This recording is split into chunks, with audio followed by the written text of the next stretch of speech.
Kufuatia sakata la Bi Neema Kilugala, mkazi wa kata ya Daraja Mbili jijini Arusha, kudai kubadilishiwa mtoto aliyejifungulia katika hospitali ya rufaa ya mkoa wa Arusha Mount Meru na kumkataa mtoto huyo, akimtelekeza katika hospitali hiyo akisema sio wa kwake. Hatimaye vipimo vimefanyika leo hii na kubaini kuwa mtoto aliyemkataa ndiye wa kwake. Awali Neema alidai kuwa baada ya kujifungua alioneshwa mtoto wake na muuguzi akiwa ni mzima, na baadaye aligundua kuwa amebadilishiwa mtoto wake baada ya kuletewa wodini akiwa amefunikwa vitenge ambavyo sio vya kwake na akiwa na vipimo vya kilo tofauti na alizoambiwa awali.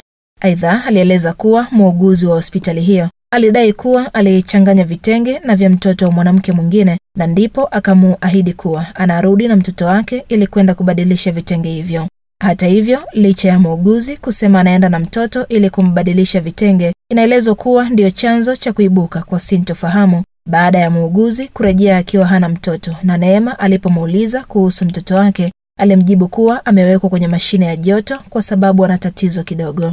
Kufuatia majibu hayo ya muuguzi yaliyozua taharuki kwa Neema na kuamua kupaza sauti akiomba usaidizi serikalini ili aweze kumpata mtoto wake, Wizara ya Afya iliingilia kati swala hili na kutoa maamuzi ya haraka kwa kushirikiana na jeshi la polisi mkoa wa Arusha. Hatua zilizochukuliwa ilikuwa ni kumsimamisha kazi muuguzi aliyemhudumia mama anayedai kubadilishiwa mtoto ili kupisha uchunguzi, na kuchukua sampuli za wazazi waliojifungua kipindi hicho pamoja na za watoto wao kwa ajili ya uchunguzi wa vinasaba, yani DNA, katika ofisi ya mkemia mkuu wa serikali. Baada ya uamuzi huo uliochukuliwa na Wizara ya Afya, hatimaye vipimo vya vinasaba vya kina mama watatu pamoja na watoto wao waliojifungua siku moja katika hospitali ya rufaa ya mkoa wa Arusha Mount Meru vimepimwa leo hii na majibu kutangazwa katika kituo cha polisi mkoa wa Arusha, ambapo imebainika kuwa mtoto aliyemkataa Neema akidai sio wa kwake na kumtelekeza katika hospitali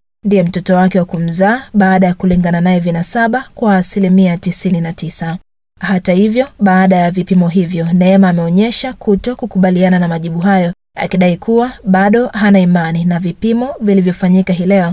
Hivyo anatamani Rais Samia amsaidie ili apate haki ya mtoto wake, kwani anaamini mtoto wake amechukuliwa akiwa ni mzima na bado yupo hai. Kwa upande wake, Faudhia Mustafa ambaye ni wakili kutokea kampeni ya Mama Samia inayotoa msaada wa kisheria, amesema kama mhusika hajaridhika na majibu hayo yaliyotolewa leo hii, anaweza kwenda mahakamani kufungua mashtaka na vipimo vikafanyika tena upya.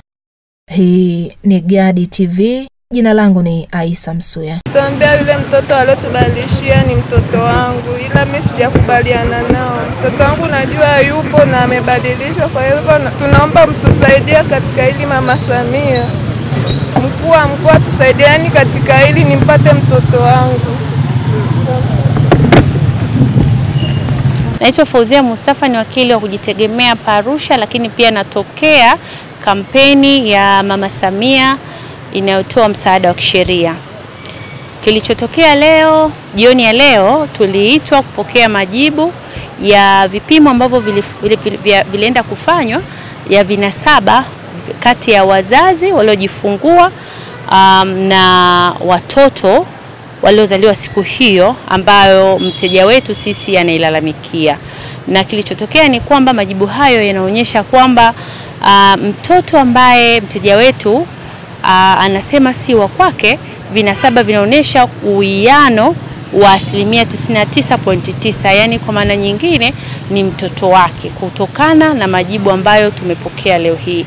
Na kwa wale wazazi wawili wengine, majibu vile vile yanaonyesha wao na watoto wao uwiano wa vinasaba ni 99.9%, kwamba ni watoto wao pia. Sasa sisi kwa utaratibu wetu, baada ya kupokea majibu hayo, ni wajibu wetu sisi kukaa chini na mteja wetu na kujua ni nini ambacho anawaza au anataka. Kama atakuwa hajaridhika na majibu hayo, kuna taratibu za kisheria ambazo zinatakiwa zifuatwe, na sisi tutakuwa tayari. Kama atatamani taratibu hizo za kisheria zifuatwe, tutakuwa tuko tayari kumsaidia. Utaratibu mmoja wapo ni kuomba vipimo hivi viweze kurudiwa. Huo ndio utaratibu mmoja wapo ambao anaweza kufanya.